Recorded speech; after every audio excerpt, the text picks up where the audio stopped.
intelligent briefings. My name is Jess Phillips, I'm the Director of Strategic Content at Lindeprint Media, and in this edition of our Expert Insight series I'm talking to Glyn Yates, Country Manager for the IMEA region at Matrix42. He tells us how organisations in the region are facing budgetary pressures amid the COVID-19 pandemic, and tells us why CIOs should look to adopt a platform over product approach for business benefits. I hope you enjoy.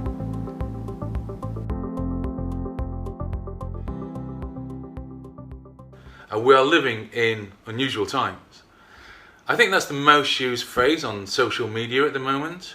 Across the entire working landscape, the situation is best described as dynamic, with guidelines moving daily, with changing policies driven by governments at various different stages of lockdown or easing restrictions. And this is affecting everyone. We're all employed, or working with others in multiple locations and multiple geographies. It's a strange time. However, if there is a silver lining, it's that the age of digital transformation has been thrust upon us. Most CIOs did have a considered roadmap towards digital transformation, and they were at various stages along that plan.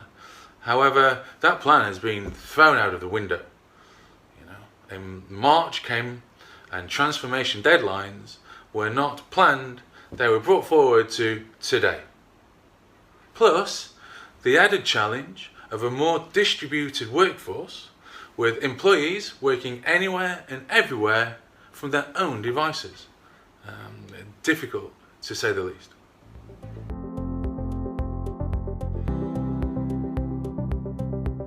Companies are utilising digital tools to help them survive during these strange times. Technologies have been employed greatly to enable business continuity, especially work from home. The initial emergency response priorities were focused on critical application access for remote workers, but this quickly shifted to securing those endpoints. You've no doubt been bombarded by hundreds of webinar invitations explaining various vendor propositions. But that's actually one of the problems, which I'll come to a little bit later.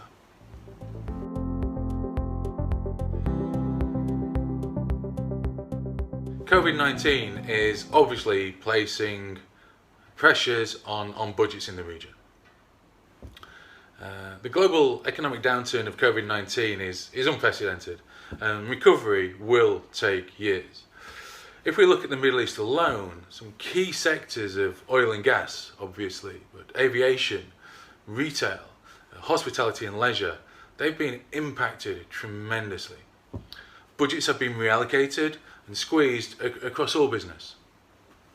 And need to have projects are being prioritised, while nice to have projects have been shelved. To use a sporting analogy, all winning teams need a good defence, a good attack, and the ability to quickly change strategy and tactics to adapt. If we reflect this in a business world, a good defence would be cost optimisation and cost reduction. A good attack would be increased productivity. And obviously we need business agility to respond to changing market conditions.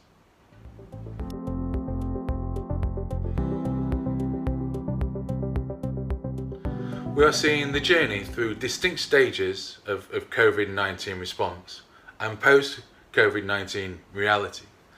First was the initial response.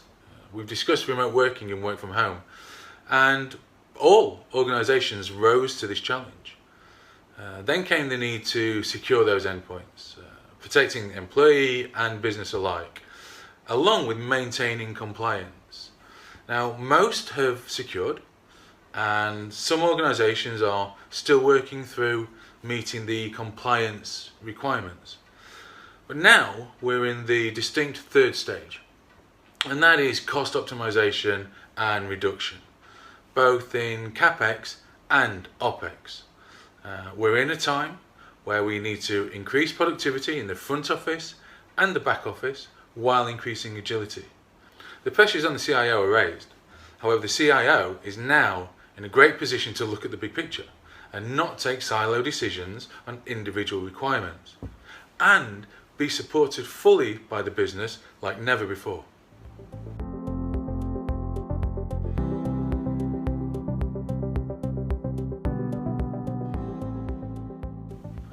Well, looking at individual technologies and vendors for silo requirements creates a stretch on the resources within an IT and operations team, with reliance on making all these separate systems work together.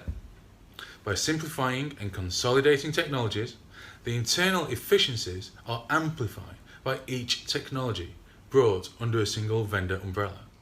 As well as consolidating technologies, we can also look at service delivery, automation, AI and ML as technologies that will improve and streamline process.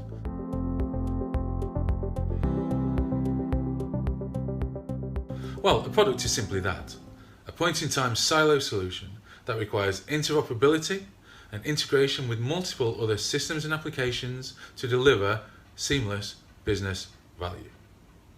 Each product will have its own cost, its own contracts, its own management, maintenance and internal resources allocated. Any change to that or other products in the interoperability relationship matrix can have a negative impact on the business, increasing testing time and reducing ability to actually improve the business. A platform, however, provides a foundation to build upon. Interoperability and integration is already given as seamless. Cost, contracts and suppliers are reduced, while support, accountability and ownership are enhanced. It's one platform, it's one phone call for support, thus greatly increasing operational efficiency and cost efficiency while improving productivity.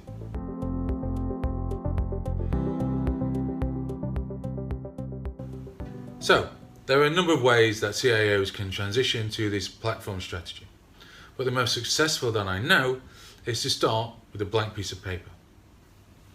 To ask yourself the question, if this was a greenfield organization, what would I need to enable the business to be the best it can be? We recently conducted an exercise with a customer to replace 7 different technologies with a single platform from Matrix42, delivering great efficiency, improving the support experience, and which also demonstrated an OPEX saving of over 50%.